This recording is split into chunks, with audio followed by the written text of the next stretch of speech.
Good morning, friends. Today is Wednesday, September 20th. The market is just about set to open. You see my chart here of the S&P E-mini. This is the ESZ chart, and prices are trading now. The E-minis are trading at 45.06. Where is the market going to go today? Well, September 20th, it's Fed Watch Day, and looking at the day's economic calendar, September 20th, Fed interest rate decision at 2 p.m., followed by the Fed chairman press conference.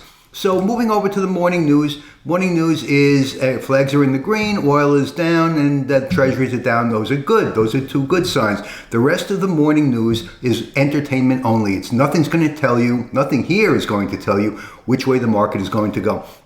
Now, talking about interest rates, the Fed Watch tool, according to the Fed Watch tool, there's 99% chance that the Federal Reserve is going to keep interest rates steady at 5.25 to 5.5. So that is going to be good for the stock market, bad for the stock market. Well, this has been anticipated for quite a while now that the Fed was going to hold interest rates steady. The big news is going to happen at 2:30 when Fed Chairman Powell speaks at his press conference, because he's going to opine as to the Fed's opinion as to interest rates going up or down at the next Federal Reserve meeting. I don't think they're going to be going down. I don't know whether they're going to be going up, but the chances are they might be going up. And the reason is inflation continues to be a problem.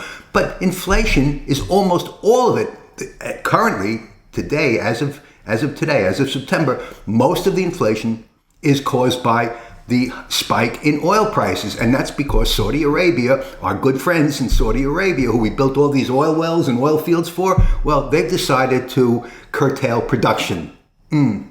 Thank you, Saudi Arabia. So inflation, they can jack up interest rates, but the fact is they can't control the cost of oil, the price of oil, too much. But hopefully the Saudis will come to their senses and resume production at full levels. Anyway, looking at the charts this morning, this is the chart beginning of the day, and the market is just about set to open. It's just about right now we're at just about 9:30, and the Taylor trading zone is down here. Resistance at 44.87 and support at 44.52.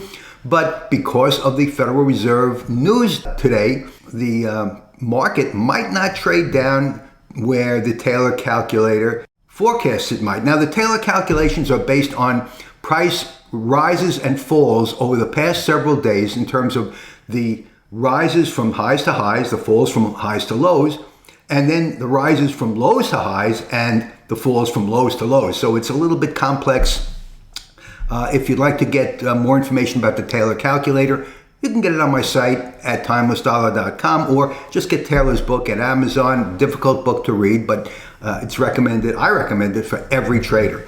Now, if you are looking to see where prices are going to go today, as I said, the Taylor trading zone is well below where prices are trading now. However, let's look at the big picture. The big picture, this is a 3-minute chart, but I'm going to go to a chart, and this is market hours. I'm going to go to the instead of electronic trading hours, I'm going to go to regular trading hours. This is the E-mini regular trading hours. And I want to point out two things to you, okay? Prices closed over here on Monday, September 18th. Prices closed right over here at 45.03 and didn't close that gap. That gap has not filled. So it's a relatively small gap from where we are now at 44.92. So 45.03. So there isn't much of a gap to be filled here, and yet it's going to be filled. But the bigger gap, the bigger issue is right up here on September 14th.